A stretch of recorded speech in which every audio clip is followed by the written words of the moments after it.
With the Minnesota Vikings and J.J. McCarthy, Colin. Remember, he didn't play at all last year following the season-ending injury in preseason. He's been up and down in camp so far, according to reports.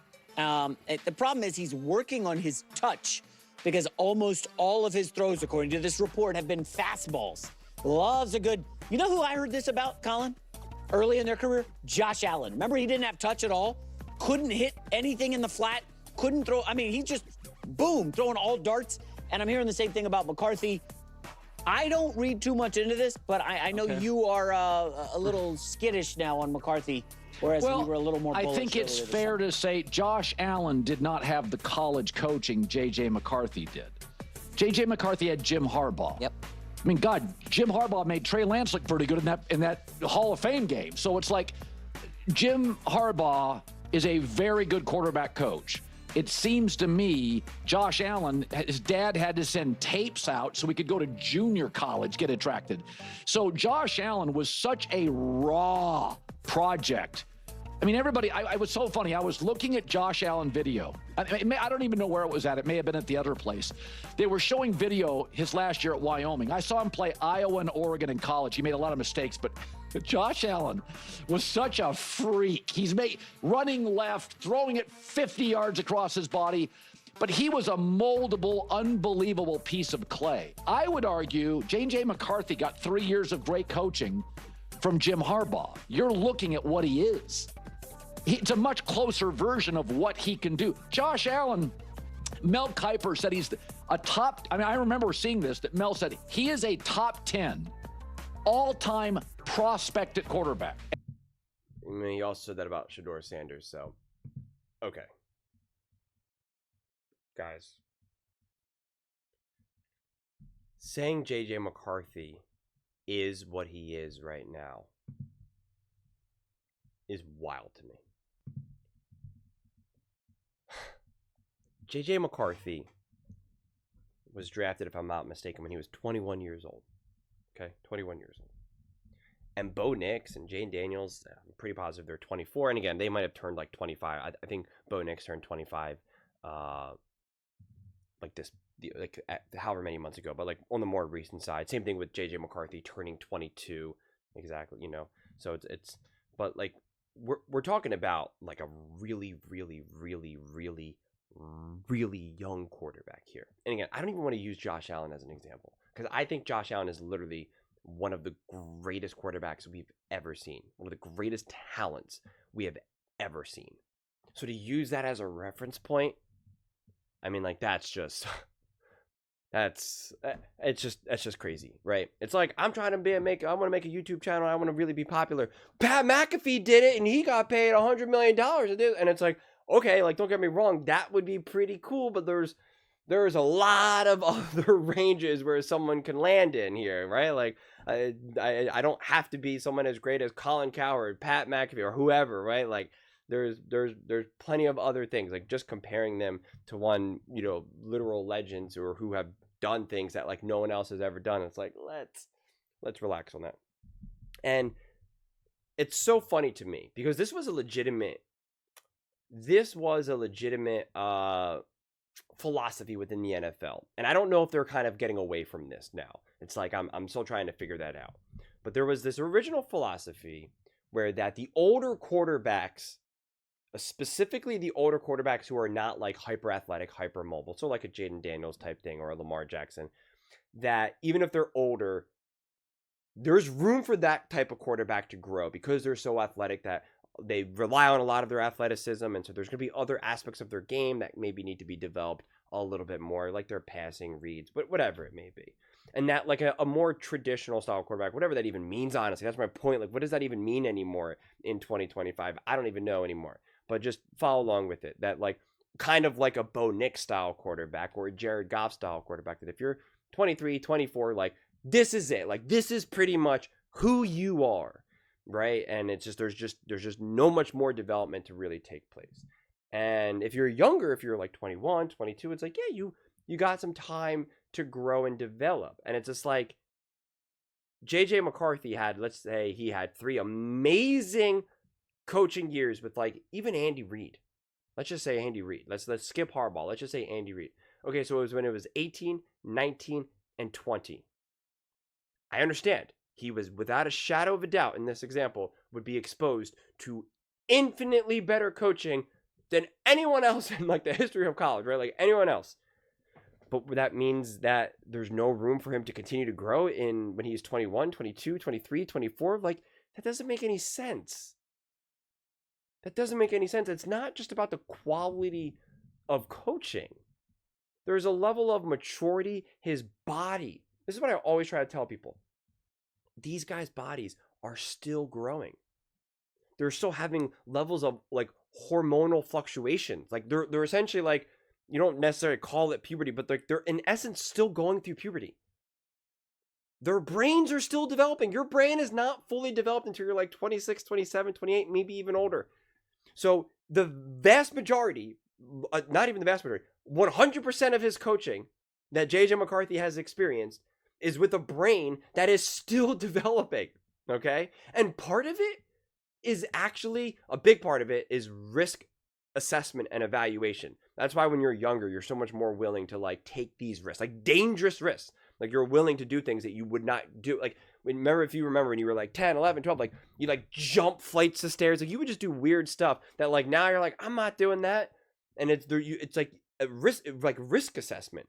And in football, that actually matters because a big part of a quarterback is actually like evaluating risk and evaluating, can I get away with this? Can I get away from the guy running towards me? Can I get away with this throw? Like it's obviously it's a different level of risk assessment because typically when we talk about that, it's like actual danger. Like, will you get hurt? Could like anything even worse happen?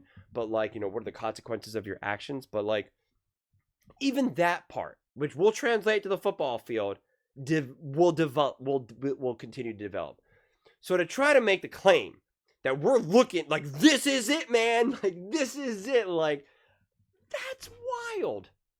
That's wild. Just even if we just throw away, we could take it to either extreme. We could throw away all the coaching he's ever had, or like I said, give him the best coaching that he could ever have with Andy Reid, and like it still wouldn't matter. It would be a little bit different. I would be a little bit more favorable to that take if he was 24 years old and he's been playing for years in college, and he had like an Andy, he just had a brilliant coach that it was just like, that's as good as a college coach, as good as a NFL coach as you'll ever get.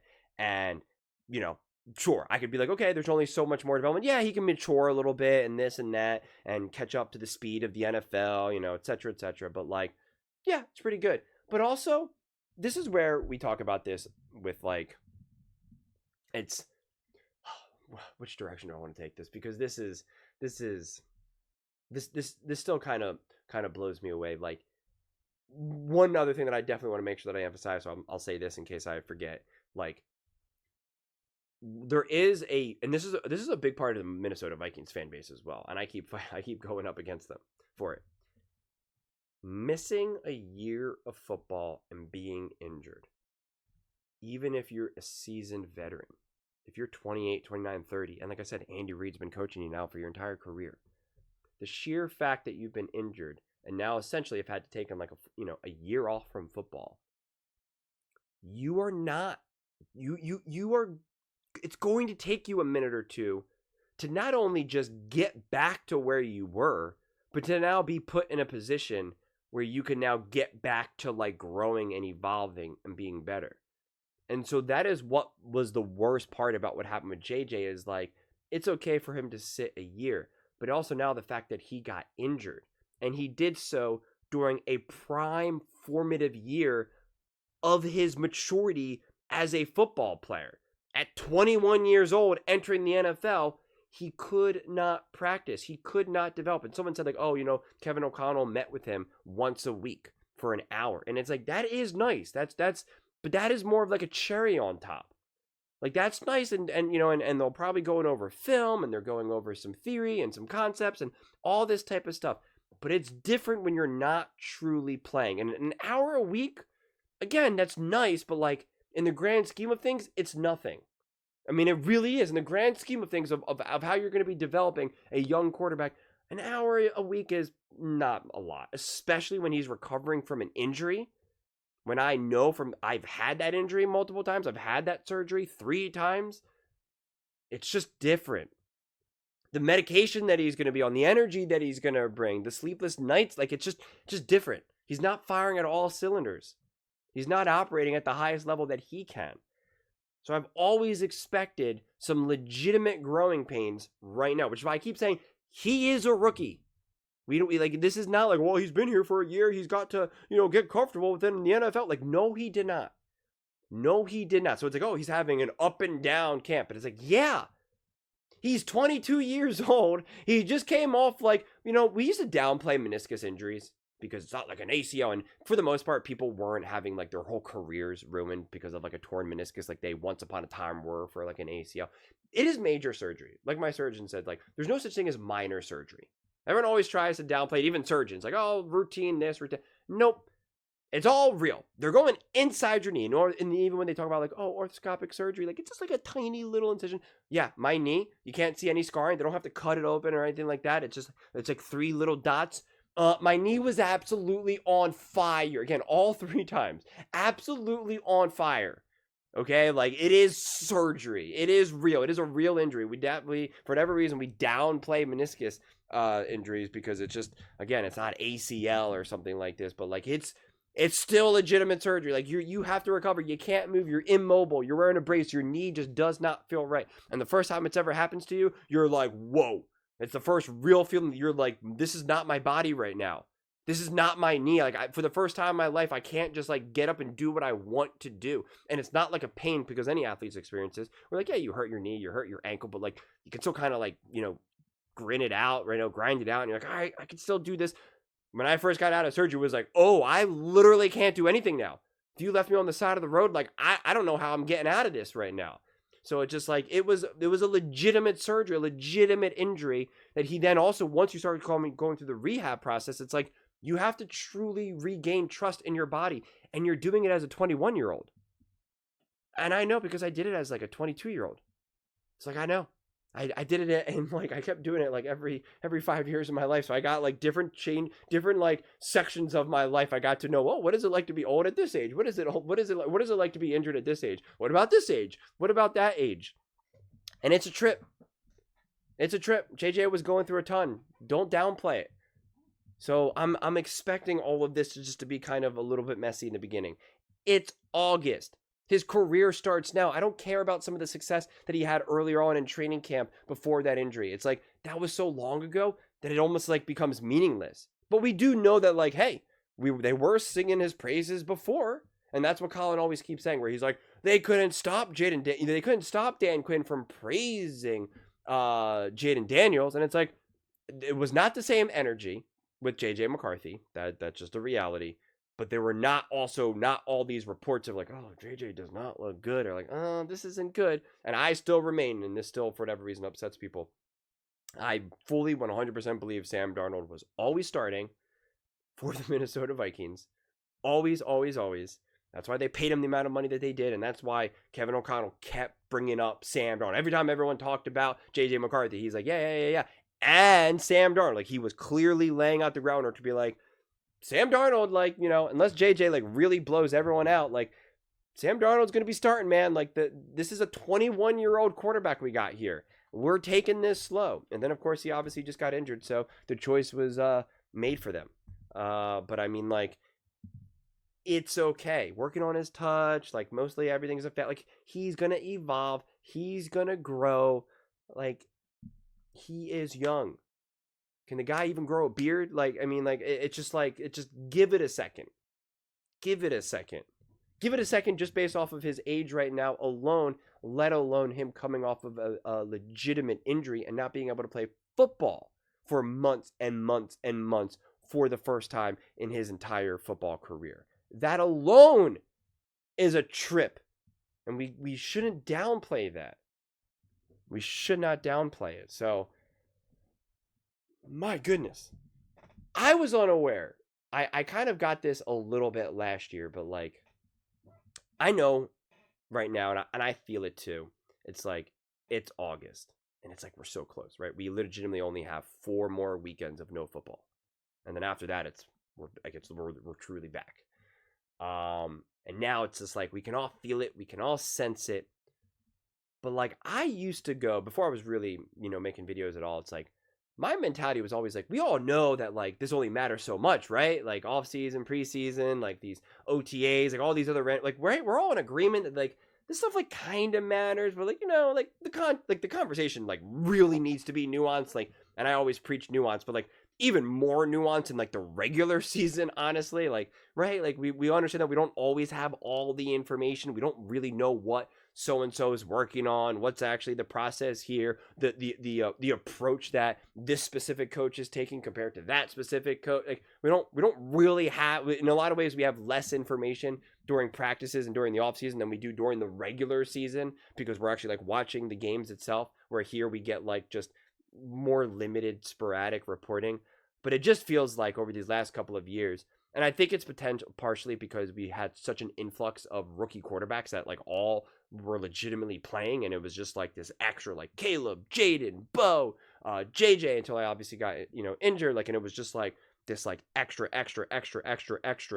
And now in a lot of ways, because we were robbed of JJ last year, excuse me, and even to a degree of Caleb's rookie year, like a lot of people just have kind of punted that because of kind of how a mess it is. And so now there's just like this extra energy on JJ and Caleb in terms of like what is happening in practice, what is happening in practice, what is happening in practice. And same thing with Shador, but that's pretty much for a different reason. It just feels like the volume is cranked up so loud for this. And I'm still trying to make sense of it, but I am confident that JJ McCarthy can absolutely get settled. But I am also confident that JJ McCarthy is, of course, going to struggle and have some issues throughout this season. I do not believe that JJ will be able to just confidently just hit the ground running or take off where Sam Darnold left. I don't believe that.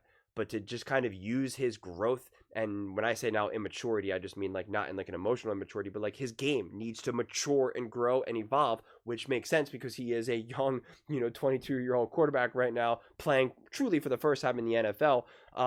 His game is going to be immature. It's going to need to be developed. They're going to add some stuff to it. They're going to fine tune it. That 100% makes sense. We should not deny a young quarterback that.